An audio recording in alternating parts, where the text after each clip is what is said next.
Welcome back. My name is Marcus Cruz on behalf of JoshuaCasper.com, and today we're looking at Anna 2 by Sonic Academy. I want to begin with the Chord memory device, which is accessible in this center panel where all our insert effects are, as well as our arpeggiator, EQ, dedicated mixer, and mod matrix. The CMD allows us to save a chord or many chords to a specific key on the piano and then play them up and down or transpose them. To give you an idea, let's take a look at this preset over here, so a suspended second chord. And I'm going to play this up and down the keyboard.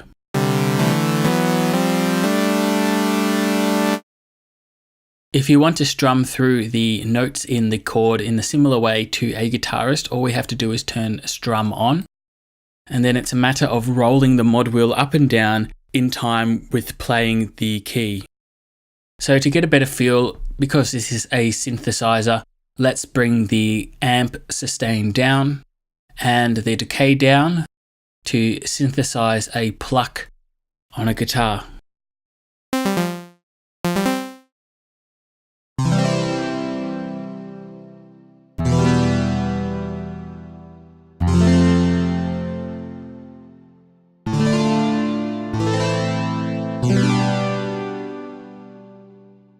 So let's take a look at these performance patches. I'm going to select Epic Trance. And you can see that there are these blue dots on our virtual keyboard, and these represent the specific keys that our chords have been saved to. And they appear because we have many different chords, and we can see the transposition up above this keyboard here. So for this, I'm going to add 9 voices of unison, so we have a super saw, and add some release to our envelope.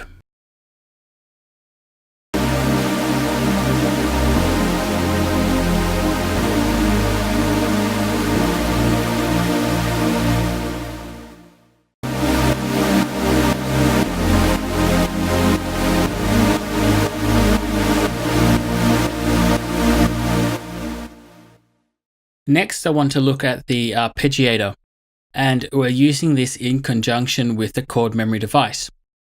So this is our arpeggiator at the bottom, and we can see that a chord has been saved that is 1, 2, 3, 4, 5 notes in total. So this is a polyphonic 64-step sequencer that will sequence MIDI data and will determine when MIDI information will be sent to the output. The sequencing component of this allows us to choose the order that the notes will arpeggiate in. As you can see, we have a total of 6 notes, and we have 5 notes in our chord, and it will play the first, third, second, fourth, first note in that order.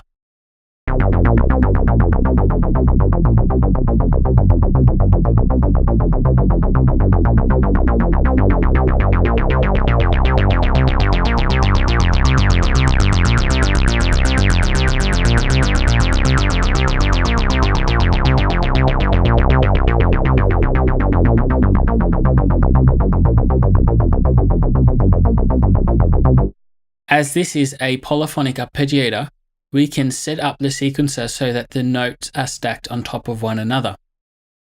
This preset currently sounds like this.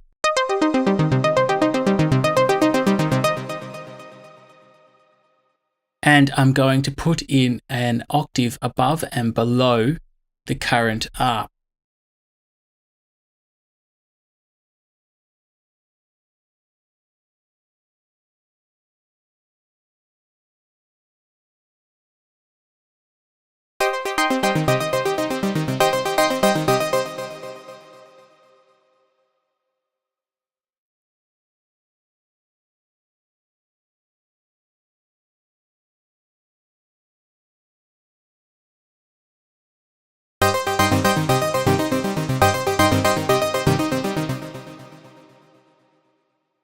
To finish off the ARP, we also have control over sequencing modulation parameters.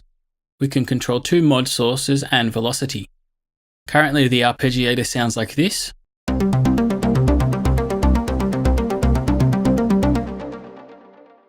And under mod 1, I'm going to set up a filter sweep.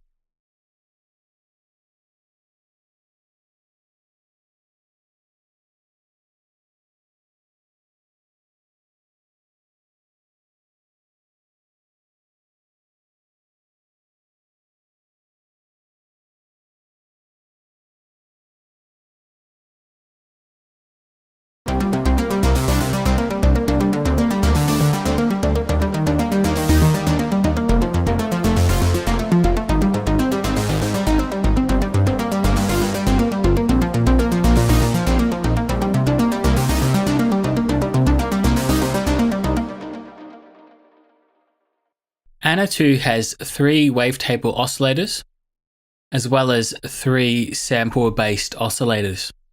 There are the typical high-frequency wavetables, including some that are designed for dubstep.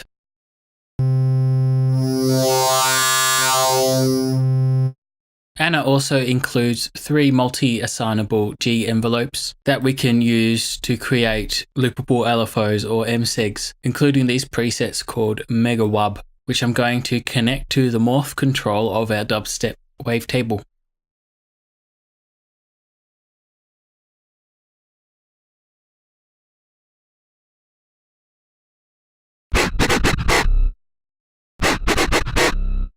Our samplers include our white noise parameters, but also include many other sounds, such as waves, vinyl noises,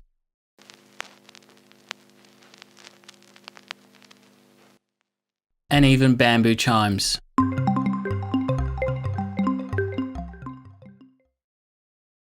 Each sampler can be set to loop, re-trigger, and reverse. And we can set the loop start and end points.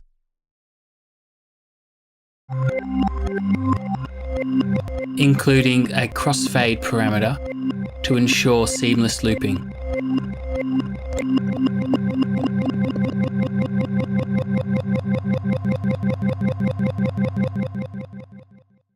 To get an idea of what we can do with our samplers, this preset makes use of all 3.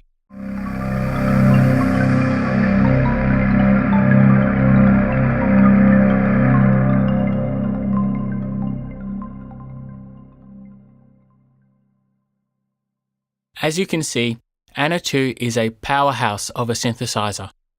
Unfortunately, I can't go into every feature in detail. If you enjoyed this video, please give us a thumbs up and don't forget to subscribe for more content just like this video.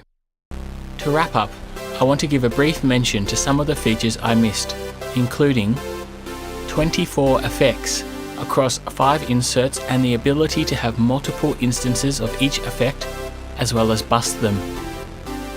A 4-band EQ, dedicated mixer and mod matrix, as well as 4 macros. And finally, 46 filter types, including the emulations Rolly, Mogi, Corgi, EMS VCS3 and OBA, as well as their matching single cycle waveforms. Once again, I've been Marcus Cruz for JoshuaCasper.com.